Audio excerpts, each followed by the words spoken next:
So the heat generated in Manipur is also having an impact in Delhi. Let me play out a couple of political bites so that we understand that why, because of so much of divergent opinions and lack of consensus, even the Parliament of India has become dysfunctional. It's not functioning. There is no debate. Only the vote, a trust vote has been admitted. Time and the day has not been decided. Let's listen into the political bites. We have seen the statement of Chief Minister this morning. He is telling not only European Parliament, but even Northeast, it's not interfering into their internal problems. So I have nothing to comment. देखिए, बातचीत तो होनी चाहिए, दोनों समुदाय में बातचीत होनी चाहिए और जो भी मतभेद या मनभेद है वो दूर होने चाहिए। अपेक्षा करते हैं कि जो लोग भी इनिशिएटिव ले रहे हैं वो राज्य सरकार या केंद्र सरकार जहां से जिस लेवल पे इनिशिएटिव हो रहा है, जहां कुछ और लोग इनिशिएटिव ले रहे हैं, उसका आउटकम अच्छा होगा और वापस से शांति बहाल होगी। देखिए, उसकी जांच तो होनी चाहिए और पूरी जांच होनी चाहिए। जिस प्रकार का वह पूरा घटना चक्र है जिसमें दो बहनों के साथ दुष्कर्म किया गया या उनके साथ दुर्व्यवहार किया गया, उसकी पूरी जांच होनी चाहिए और अपेक्षा करते हैं कि जो भी एजेंसी जांच करेगी एक ठीक जांच कर जो लोग दोषी है उनको सजा मिलेगी।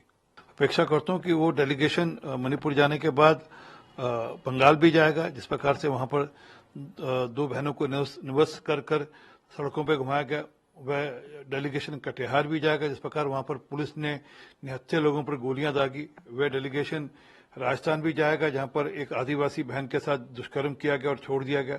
वह डेलीगेशन पंजाब भी जाएगा जहां 2 महीने की बच्चे के साथ दुष्कर्म किया गया। देखिए, सुरजेवाला साहब शायद या तो पार्लियामेंट प्रोसीजर ढंग से फॉलो नहीं करते, जहां मुझे लगता है वो खुद मेंबर पार्लियामेंट और पार्लियामेंट में सोते पाए जाते हैं। उनको ध्यान में नहीं कि अमित शाह जी ने स्पेसिफिकली बोला कि हम हर बात का उत्तर देने को तैयार हैं, मणिपुर के विषय में हर चर्चा करने को तैयार हैं और पूर्णतः चर्चा करने को तैयार हैं। परंतु क्योंकि विपक्ष है, राजनीति करनी है, आधी अधूरी बात सुनकर आधी अधूरी बात कहनी है, तो इसलिए राजनीति हो रही है। परंतु आज भी भाजपा और सत्ता दल पूर्णतः हर विषय पर, मणिपुर के विषय पर बातचीत करने को तैयार है। पहले वह मोदी जी का गवर्नमेंट, भाजपा का गवर्नमेंट, वो सभी बारे में सच्चाई के लिए सही जांच होना चाहिए, इसलिए वो सीबीआई लगा दिया। कौन अपराधी है, कि कैसे हुआ, कौन जिम्मेदार है, उनका पनिशमेंट देने के लिए हमारा गवर्नमेंट पब्लिक के साथ है, वो मानविकता का साथ है, इसलिए भाजपा जीत रहा है। देखिए, वो कौन है जाने के लिए कोई चर्चा में भाग नहीं ले सकते।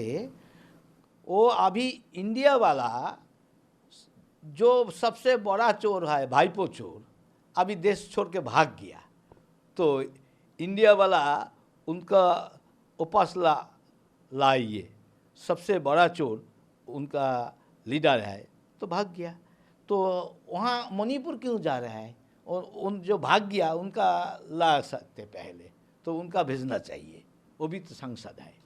देखिए, इंडिया ब्लॉक के साथी राजनीतिक दल अपने प्रतिनिधियों का एक समूह बनाकर पूरा इंडिया ब्लॉक का एक डेलीगेशन मणिपुर जाएगा और उद्देश्य बस इतना ही है कि मणिपुर में जाकर वहां की वस्तु स्थिति क्या है उसे देखें, समझें, मणिपुर के लोगों के साथ कंधे से कंधा मिलाकर खड़े हों, उनके आंसू पोंछने का प्रयास करें, उन्हें सांत्वना दें और वापस आकर संसद के भीतर सरकार को इन सारी चीजों से अवगत कराएं कि वास्तव में मणिपुर में हो क्या रहा है, मणिपुर क्यों जल रहा है, क्या वहां पे स्थिति है। जो खबरें आ रही हैं वो तो ये बताती हैं, और यहां तक कि मणिपुर के अपने बीजेपी द्वारा अपॉइंटेड गवर्नर, वहां के बीजेपी के एमएलए, वहां पे जो भारतीय जनता पार्टी के अपने पदाधिकारी हैं, वो ही चीख चीख कर कह रहे हैं कि मणिपुर जल रहा है, हजारों लोग बेघर हो गए, न जाने कितने लोगों की जानें चली गई, crimes against women, crimes against humanity चरम पर हैं। तो ये सारी चीजें बहुत मन को विचलित करती हैं, इसीलिए एक डेलीगेशन, एक वफद इंडिया ब्लॉक की ओर से मणिपुर भेजा जा रहा है। सीबीआई को जांच देना, सौंपना, 80-85 दिन घटना को हो गए उसके बाद एक विषय है, लेकिन पिछले 80-85 दिन से जब से मणिपुर जल रहा है, वहां सरकार क्यों अभी तक बर्खास्त नहीं की गई? भारत के अनुच्छेद 355-356 का पालन क्यों नहीं किया गया? और दो महत्वपूर्ण सवाल मेरे जहन में आते हैं। मणिपुर एक छोटा राज्य है जिसमें मात्र 2 लोकसभा सीटें हैं। अगर मणिपुर 2 लोकसभा सीटों वाला राज्य नहीं होता, लेकिन उत्तर प्रदेश जैसा 80 लोकसभा सीटों वाला बड़ा राज्य होता, या बिहार जैसा 40 सीटों वाला बड़ा राज्य होता, तो क्या अभी तक मणिपुर की सुध लेने के लिए केंद्र सरकार का कोई मंत्री या प्रधानमंत्री जी खुद नहीं गए होते?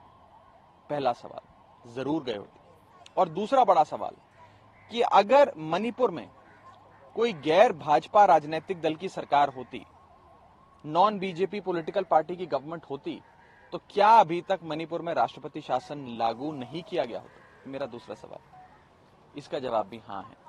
मुझे लगता है ये सारी चीजें राजनीति से प्रेरित हैं।